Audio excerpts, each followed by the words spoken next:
श्री कृष्ण कन्हैया लाल की जय।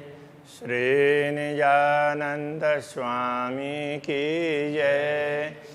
श्री प्राणनाथ प्यारे की जय।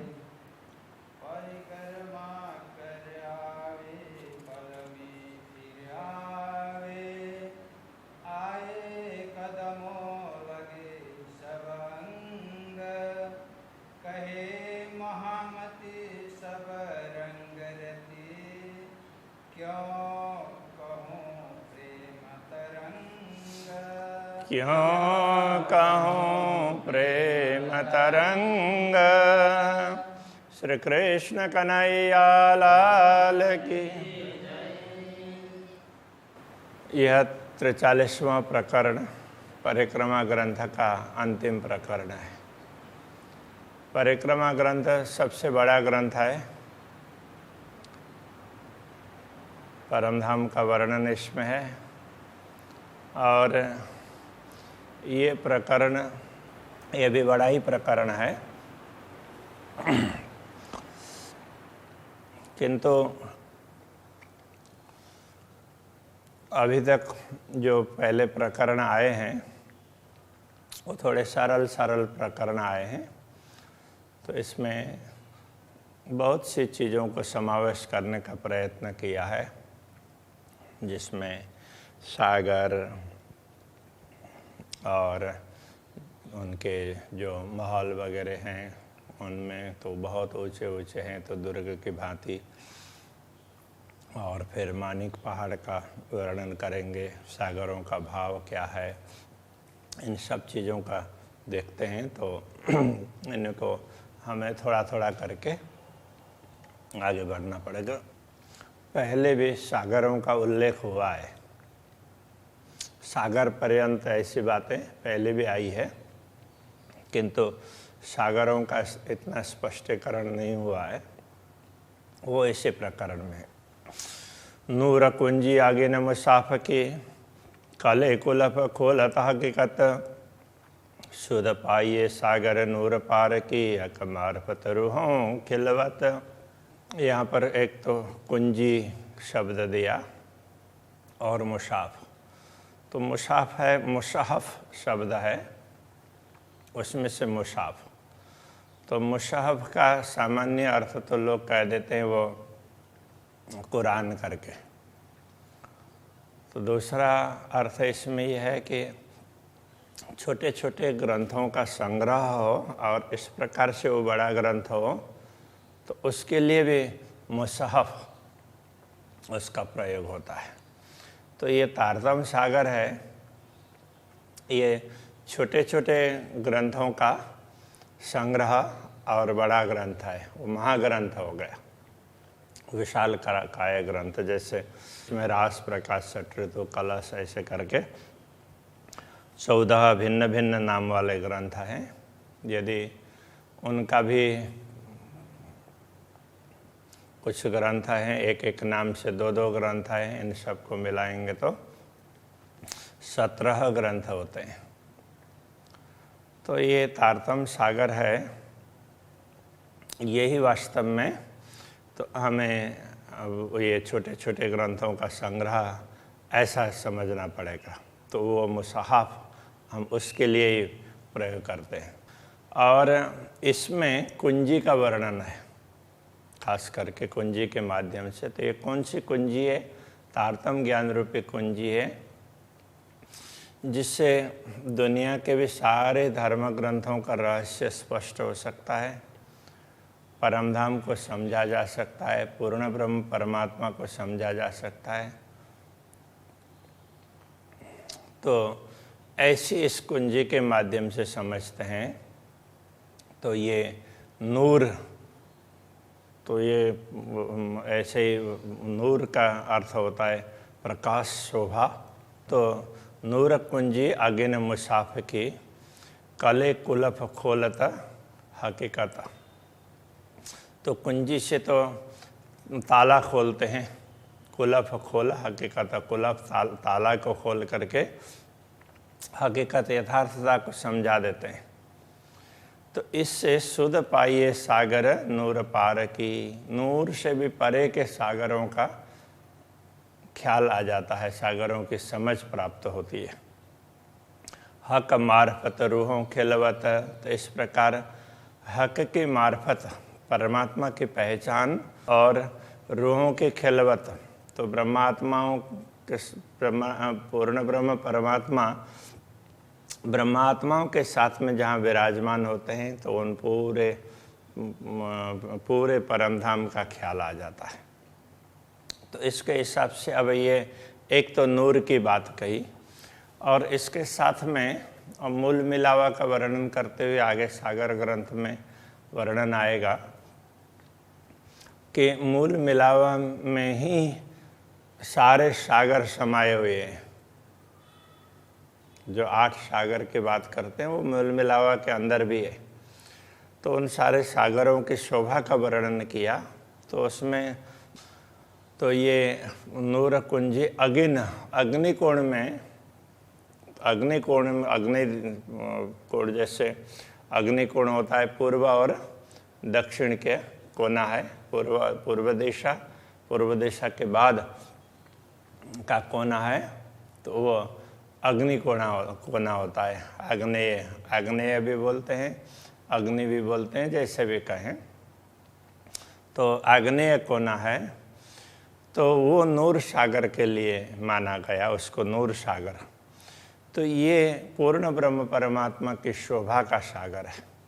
तो उनकी शोभा है तो पहले वो दिव्य प्रकाश दिखता है, इसलिए अनेक लोगों ने परमात्मा को प्रकाश रूप माना, ज्योति स्वरूप ऐसा कह दिया। तो यदि तारतम्य सागर में बताए हुए प्रसंगों को पूरी तरह से ध्यान में देते हैं तो पता चलता है कि नहीं, परमात्मा केवल ज्योति स्वरूप नहीं है। ज्योति जिनसे प्रकट हो रही है तो परमात्मा का दिव्य स्वरूप है, उस स्वरूप को जाना जा सकता है। दूसरे कोई भी ग्रंथ है तो उनमें परमात्मा के स्वरूप के विषय में इस प्रकार से समझाया नहीं है। इसी प्रकार परमात्मा के धाम के विषय में भी नहीं समझाया है। तो परमात्मा का स्वरूप और परमात्मा का धाम, तो इसके विषय में तो तारतम्य सागर ग्रंथ में ही समझाया गया है।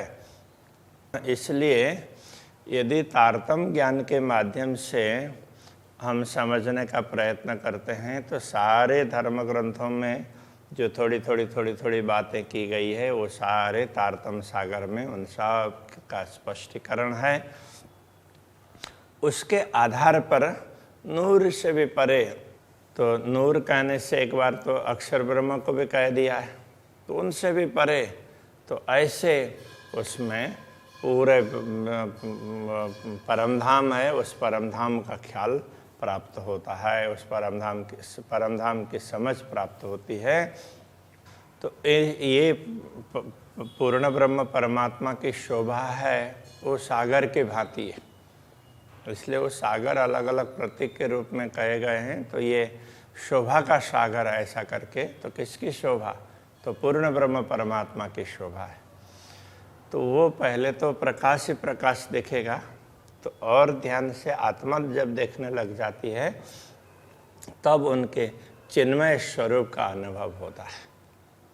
तो इस अनुभव के लिए ये कहा कि इसको ये अग्निकोण में, तो उसमें परमधाम के अग्निकोण में अलग अलग सागर हैं, उन सब को मूल मिलाव में सारे सागरों को समावेश कर देते हैं।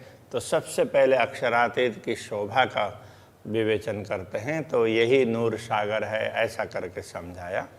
नूर दक्षिण सुख सागर, नूर वायदत्त मुख नीर।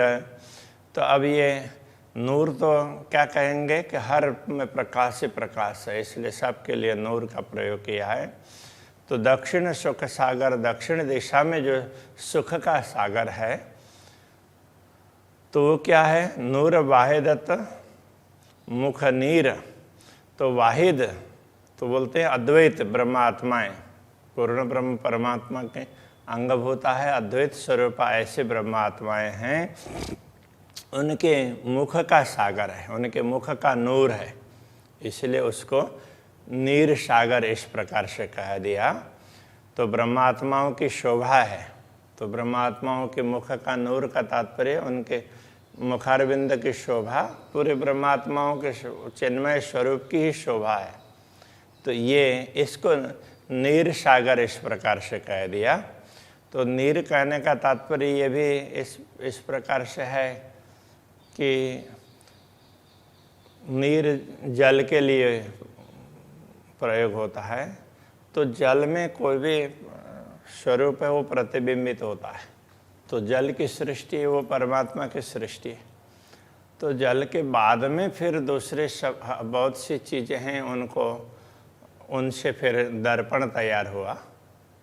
बाकी पहले तो कुछ भी प्रतिबिंब देखना हो तो जल में ही देखते थे। तो जल के आधार से जैसे ग्रहण वगैरह देखने होते हैं, कहाँ कितना हुआ है, तो वो भी जल में देखा जाता था। ऐसे सीधा सीधा नहीं देखना होता है, वो आंखें खराब होती है ऐसा कहते हैं। तो ऐसे जो कुछ भी देखते थे तो वो जल में देखा करते थे। उसके बाद में दर्पण बना। तो ये ब्रह्मात्माओं के मुख का नूर, उनके मुखारविंद की शोभा है। तो इसको फिर नीर सागर ऐसा इस रूप में कह दिया। पाइए मार्फत मुसाफ की। तो मुसाफ तो ये विभिन्न ग्रंथों का संग्रह तारतम सागर के उसमें, तो इसके माध्यम से मारिफत परमात्मा की पहचान है तो वो प्राप्त होती है। इसलिए अरस अंग असल शरीर, तो इसके माध्यम से परमधाम के असल अंग, असल शरीर और उनके अंग, तो पूर्ण ब्रह्म परमात्मा के अंग स्वरूपा ब्रह्मात्माएं, उनकी पहचान होती है। नूर नैरित अंग उजले शोभा सुंदर सागर खीर। नूर नैरित अंग उजले। अब दक्षिण के बाद में दूसरा कोना आता है, उसको नैऋत्य कोण बोलते हैं। तो पहले आग्नेय कोण हो गया, तो उसके बाद में फिर नैऋत्य आएगा, तो उसके बाद में वायव्य आएगा, और उसके बाद में ईशान आएगा कोण के हिसाब से। और दिशा तो उस हिसाब से, तो पूर्व दिशा के बाद का ये वर्णन है। पूर्व दिशा के बाद में आग्नेय कोण आता है, और उसके बाद में दक्षिण दिशा के बाद में नैऋत्य कोण आता है। उसके बाद में पश्चिम दिशा के बाद में वायव्य कोण आता है, और फिर उत्तर दिशा के बाद में ईशान कोण आता है, फिर पूर्व दिशा। तो इस प्रकार से तो ये 8 दिशाओं का फिर 4 दिशाएं और 4 कोणे, तो इस हिसाब से तो 8 दिशाएं ऐसा कहा है। और ऊपर नीचे मिला करके फिर 10 दिशाएं ऐसा कह दिया, चारों तरफ सर्वत्र। तो इस प्रकार से ये 10 दिशाएं ऐसा कह दिया। नूर नैऋत अंग उजले। नैऋत्य कौन है? तो उज्ज्वल अंग है, तो उसका प्रकाश उज्ज्वल अंग है। तो इसके हिसाब से उज्ज्वल में तो दूध है, क्षीर है, तो क्षीर कहते हैं दूध को, तो वो उज्ज्वल होता है। तो जैसे आजकल कोई भी मिल्क वाइट ऐसा भी बोल देते हैं, और फिर स्नो वाइट, स्नो भी आजकल उसमें देख सकते हैं। बाकी तो पैदल चल करके जाना पड़े और स्नो देखना हो तो गर्मी में रहने वाले लोगों के लिए तो बड़ा मुश्किल होता था। तो पहले तो इन सब के लिए, वाइटनेस के लिए दूध का प्रयोग होता था। तो इसके हिसाब से ये क्षीर सागर की बात कही। ये उज्जवल स्वरूप है, तो शोभा सुंदर, ये क्या है? तो ये सुंदर शोभा है, सौंदर्य की शोभा है, इसलिए इसको सागर क्षीर सागर इस प्रकार कह दिया। तो ये ब्रह्मात्माओं का सौंदर्य है। तो ये ब्रह्मात्माओं में सौंदर्य क्या है? बाहर का सौंदर्य वो तो सबसे ज़्यादा सौंदर्य पूर्ण ब्रह्म परमात्मा के साथ में।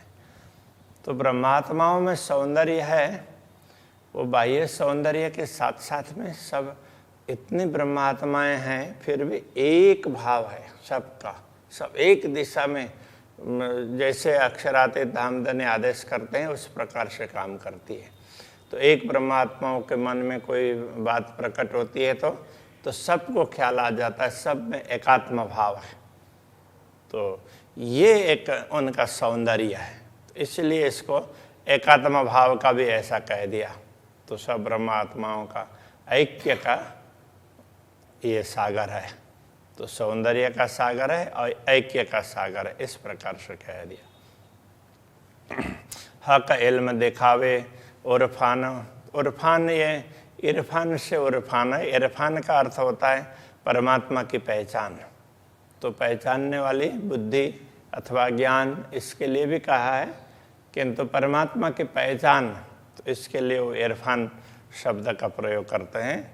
तो यहाँ कह दिया ब्रह्म ज्ञान से ही ये पहचान प्राप्त होती है। ब्रह्म ज्ञान से ब्रह्म ज्ञान तारतम ज्ञान है।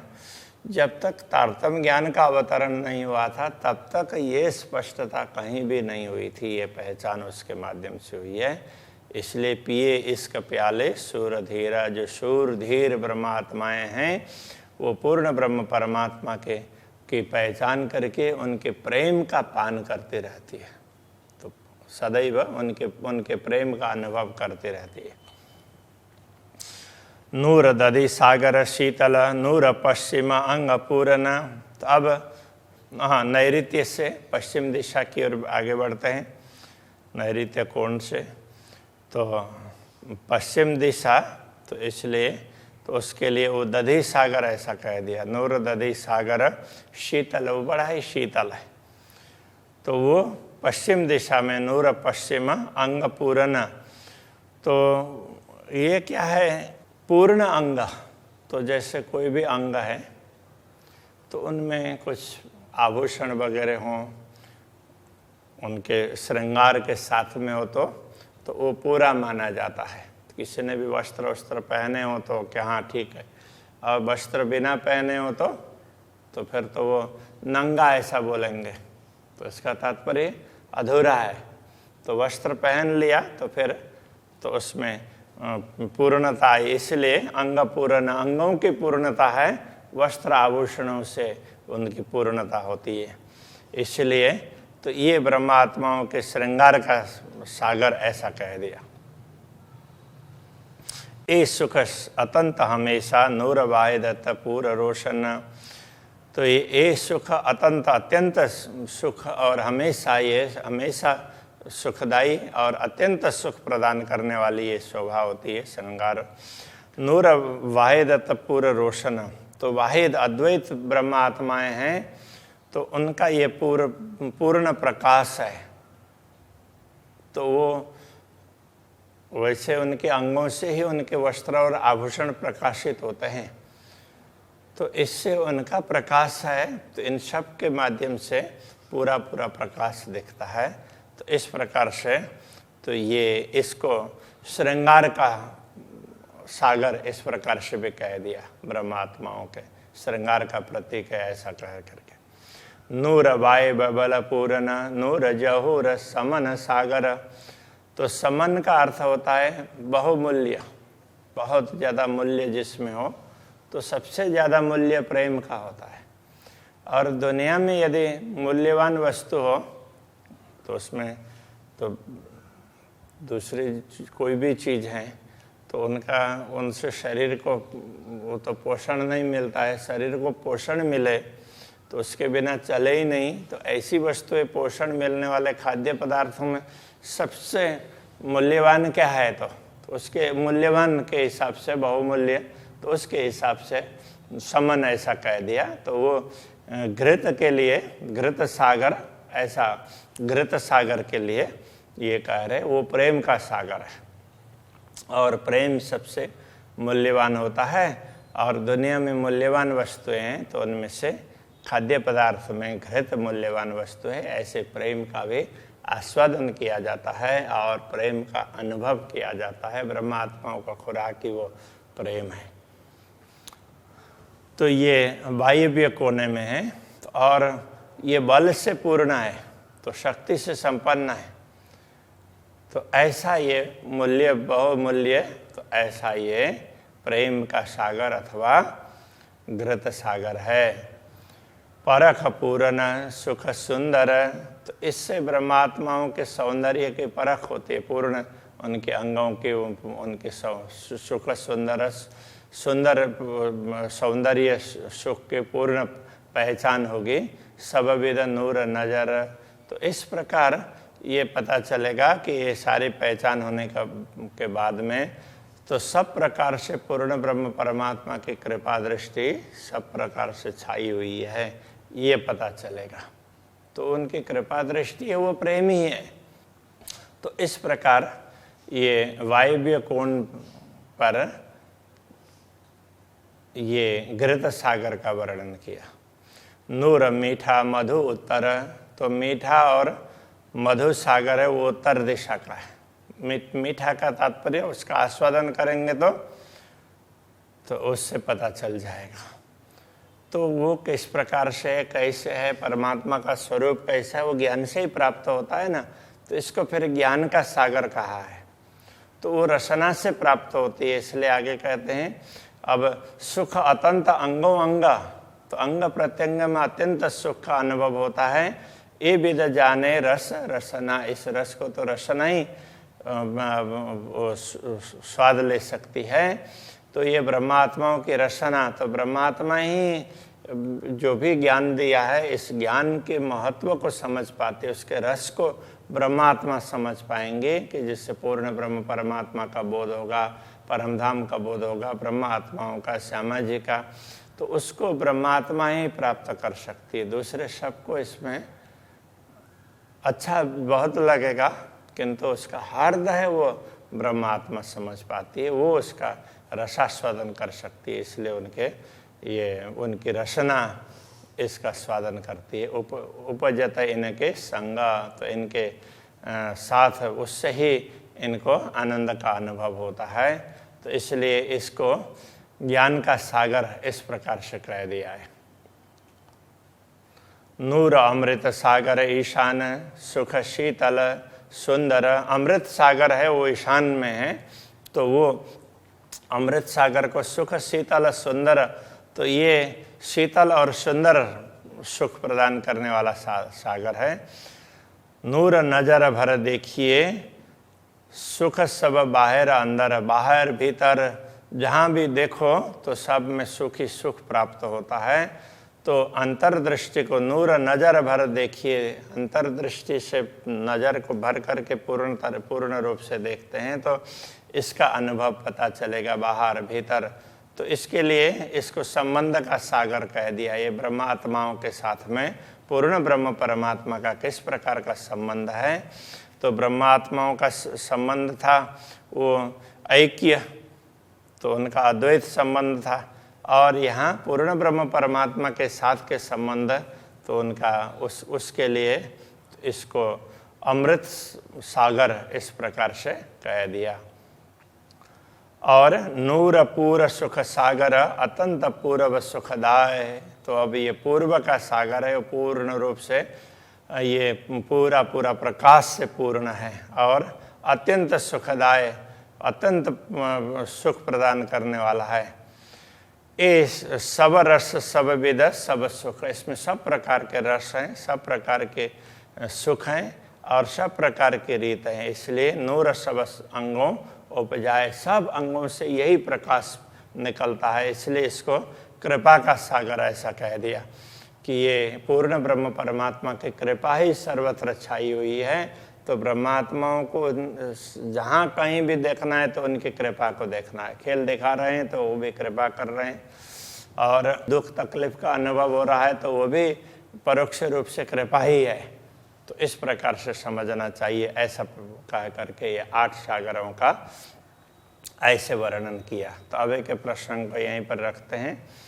श्री कृष्ण कन्हैया लाल की जय।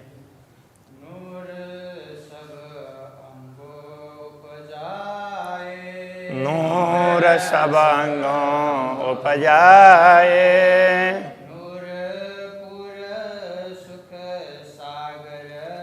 नूरपुर सुख सागर अतंत पूरब सुखदाय अतंत पूरब सुखदाय सब रस सब विद सब सुख ए सब रस सब विद सब सुख नूर सब अंगों उपजाए नूर सब अंगों उपजाए नूर सब अंगों उपजाए नूर सब अंगों उपजाए।